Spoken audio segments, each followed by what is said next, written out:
ఎమోజాన్ అడవులంటే ఏమో తెలుసా? తెలంగాణ సీఎం రేవంత్ రెడ్డి.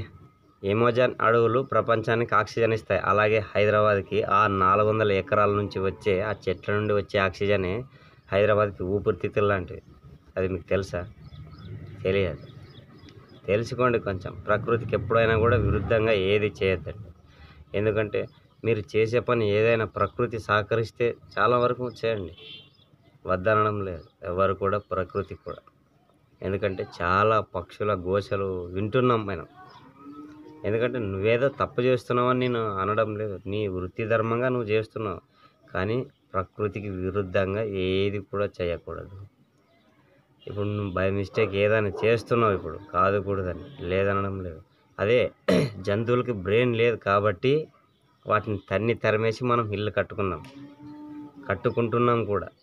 అదే వాటికి ఒకవేళ బ్రెయిన్ ఉండి మన మీద తిరగబడి దాడి చేస్తే ఎలా ఉంటుందో ఒకసారి ఆలోచించు. తెలంగాణ రేవంత్ రెడ్డి తెలంగాణ రాష్ట్ర సీఎంగా ఎన్నుకోబడ్డారు ఎందుకు? ఇలాంటి లంగ పనులు చేస్తావని కాదు కదా. 400 ఎకరాలయ్యా. 400 ఎకరాలంటే పండించే రైతుకి తెలుసు దాని విలువ. నీకేం తెలుస్తుంది? నీకు అలాంటివి ఏం తెలియదు. ప్రకృతికి ఎప్పుడైనా విరుద్ధంగా చేయకు. మనకు ప్రకృతి సహకరించలేదంటే దాన్ని చేయకూడదని అర్థం.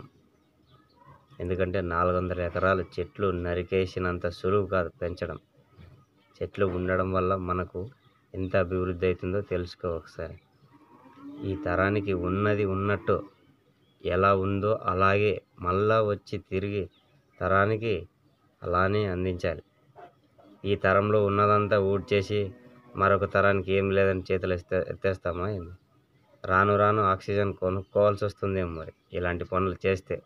నిజంగానే ఎన్నో జంతువులు, ఎన్నో పక్షులు అక్కడ ఘోషలు వింటున్నాం. ఆ ఘోషలు అయితే మంచిది కాదు నాకు తెలుసు. నేను చాలా వీడియోలు చూశాను. జింకలు కానీ, అలానే నెమళ్ళు కానీ, కుందేలు కానీ, వన్యప్రాణులు ఎన్నో ఉంటాయి, చాలా ఉంటాయి. అవన్నీ మనం ఇంకా చాలా అంటే చాలా వరకు ఉంటాయి. మనం చూడలేము కూడా. ఎందుకంటే తెలంగాణ రేవంత్ రెడ్డి అయినటువంటి ఆయన చూడాలి. ఆయన ఫ్యామిలీకి మరి మంచిది కాదు ఇది. ఎలాగైనా మంచిది కాదు ఇది.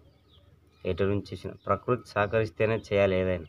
సహకరించలేదంటే ఏది కూడా చేయకూడదు. జై జవాన్, జై కిసాన్.